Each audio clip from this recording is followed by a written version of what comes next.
Dans la première vidéo, on a vu que la philosophie se définissait comme amour de la sagesse. On a commencé à distinguer la philosophie de la sagesse et d'une troisième catégorie qu'on avait commencé à appeler la bêtise. D'une certaine manière, lutter contre sa bêtise, c'est aimer la sagesse. Revenons un petit peu sur ces trois notions, sagesse, philosophie et bêtise.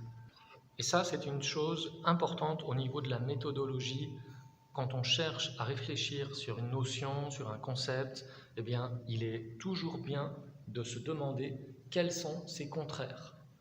Est-ce que la bêtise et la sagesse sont des contraires de la philosophie ou de la sagesse? Si tu réfléchis un petit peu à le fait d'être bête, à la bêtise, tu vas vite comprendre qu'en fait, les bêtes, c'est-à-dire les animaux, ne sont pas bêtes. Contrairement à ce que leur nom semble dire. En fait, c'est un paradoxe sur lequel on va réfléchir. Seul un être intelligent tel que l'homme peut devenir bête.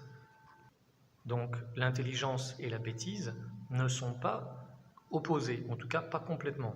D'habitude, on pense qu'ils sont opposés, qu'il y a des gens intelligents, des gens qui sont bêtes. En réalité, c'est seule une personne intelligente qui est capable de devenir bête. Pourquoi ? Parce qu'elle peut utiliser sa propre intelligence contre elle-même. Exemple très simple, les êtres humains sont intelligents et grâce à leur intelligence, ils peuvent utiliser et construire des armes. Les animaux ne construisent pas d'armes. Même une arme telle qu'un arc et des flèches, aucun animal n'est capable de le construire. Et ça, c'est une marque de ce qu'on appelle l'intelligence. La capacité de créer des outils techniques, c'est une marque de l'intelligence. Et c'est bien parce que les animaux ne sont pas intelligents qu'ils ne peuvent pas être bêtes. La preuve, c'est que seuls les êtres humains sont capables d'utiliser des armes pour non pas se protéger par exemple contre les animaux, mais aussi pour détruire d'autres êtres humains, ce qu'on appelle la guerre.